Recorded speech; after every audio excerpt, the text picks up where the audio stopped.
बच्चों, ये क्वेश्चन है moving charges and magnetism chapter से। और ऐसा क्वेश्चंस चाहे सीबीएसई हो, नीट हो, जेई हो, सभी के लिए काफ़ी इंपॉर्टेंट रखता है। तो एक बार क्वेश्चन पढ़ लेते हैं हमें क्या दे रखा हुआ है।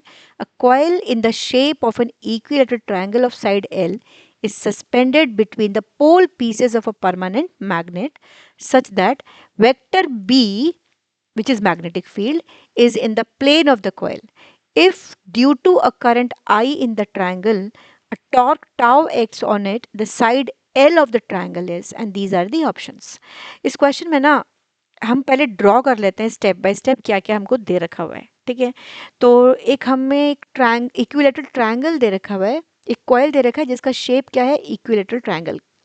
तो ये हमने ले लिया, हमारा कॉइल हो गया। और इसकी लेंथ क्या दे रखी है हमको, साइड क्या दे रखी है, basically this is given as L. This is L L L. कहाँ रखा है इसको हमने, पोल पीसेस में। ओके, परमानेंट पोल पीसेस में रखा हुआ है। And let us consider that the triangle is in the same plane as the plane of paper. ये हमने ऐसे ले रखा है। ठीक है, अब यहाँ पर ना डायरेक्शन ऑफ करंट नहीं दे रखी हुई है क्वेश्चन में, तो हम मान के चलते हैं डायरेक्शन ऑफ करंट हमारी ये हो गई। This is the direction of current. Okay, magnetic field lines कहाँ से कहाँ जाती है, नॉर्थ से साउथ की तरफ। ये हमें मालूम है, नॉर्थ से साउथ की तरफ। ओके, अब यहाँ क्वेश्चन में टॉर्क टाउ दे रखा हुआ है हमको और साइड एल निकालना है। ये हमें मालूम है, when a current carrying coil is placed in a magnetic field it experiences a torque, right. And torque का फॉर्मूला हमारा क्या होता है, tau is equals to M cross B. यही फॉर्मूला होता है, tau is M cross B.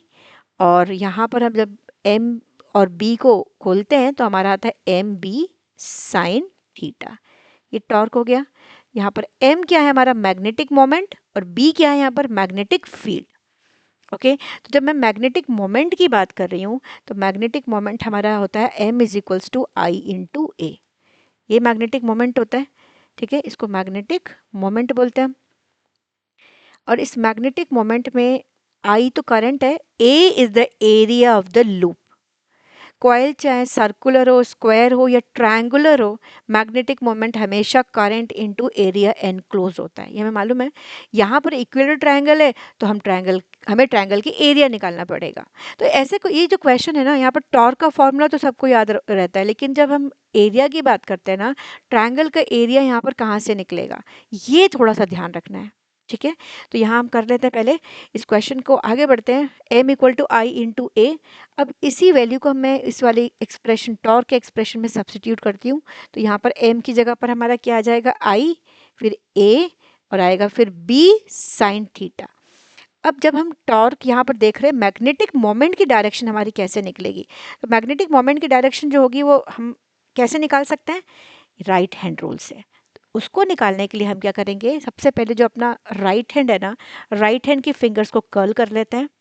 अपनी right hand की फिंगर्स को कर्ल करके डायरेक्शन ऑफ करंट में घुमाओ। जब हम डायरेक्शन ऑफ करंट में घुमाना शुरू करते हैं, जो थंब की डायरेक्शन होगी वही मोमेंट की डायरेक्शन होगी।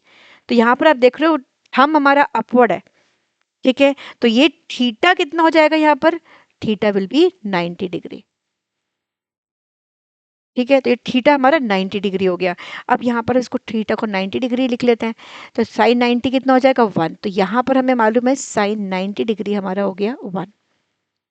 अब हम निकालते हैं एरिया। तो जब हम टाउ की वैल्यू रखे हमने आई ए बी, तो हम अब area of triangular, equilateral triangular coil की एरिया की बात हो रही है। तो अब निकालते हैं। यहाँ हमने लिया अपना ट्रायंगल। ठीक है, अब ये साइड पूरा कितना दे रखा है हमको, एल दे रखा हुआ है।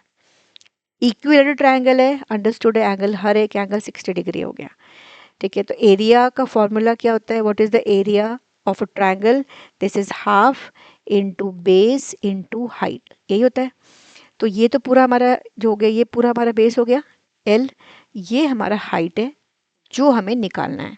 इसको मान लेते हैं सपोज एक्स हो गया हमारा ये। ठीक है, ये हमने एक्स ले लिया। हमें एक्स नहीं पता है, हमें एक्स चाहिए।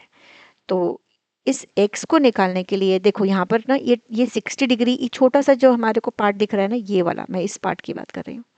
इस पार्ट की बात कर रही हूँ। इस छोटे से ट्रायंगल को अगर हम देखते हैं तो यहाँ पर हमारे को परपेंडिकुलर नहीं मालूम है, बट ये बेस इसका पता है, राइट। तो ये कितना हो जाएगा, यहाँ से अगर हम रखते हैं तो हमारी वैल्यू कितनी आ रही है, यहाँ से हम लगा सकते हैं 1/2 इंटू, ओके। यहाँ अगर मैं इस छोटे से इसकी बात करूँगी, बेस हो गया हमारा l, हाइट हो गई हमारी x। अब मुझे ये x निकालना है। How to calculate this x?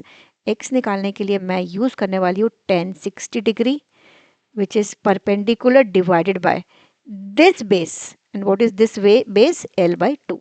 तो यहाँ से हमारा ये इतना, मैं बोल रही हूँ सिर्फ इतना, l/2 हो गया, तो x/l/2। तो x कितना हुआ, tan 60 degree into l/2, right. तो tan 60 कितना होता है, √3 l/2। यहाँ पर सब्सटीट्यूट कर देते हैं, ये आया हमारा 1/2 l इंटू √3/2l। तो यहाँ से हमारा एरिया कितना आया, √3/4l²। ये ध्यान रखना है, क्योंकि यहाँ ये जो एरिया निकाला है ना, यही निकालने में बच्चे गलती कर जाते हैं। तो आगे बढ़ते हैं, यहाँ से हमने निकाला, अब अपने एरिया, अब हम अपने टॉर्क पे आ जाते हैं। टाउ कितना हो गया, आई इंटू एरिया कितना है, 3/4l² इंटू बी। l² कितना हो जाएगा, l² is 4 tau divided by √3i into B. We want to find out l, तो उसको रूट ले लेते हैं। l कितना हो जाएगा, यहाँ से अगर हम देखते हैं तो ये पूरा रूट अगर मैं लेती हूँ तो 4 टाउ डिवाइडेड बाय √3i/b, और ये स्क्वायर रूट में है। तो जब हम स्क्वायर रूट की बात कर रहे हैं तो यहाँ से हम देख सकते हैं, ये यहाँ पर हमारा टर्म जो 4 है, √4 बाहर जाके 2 हो जाएगा, और ये बचा टाउ डिवाइडेड बाय √3i/b।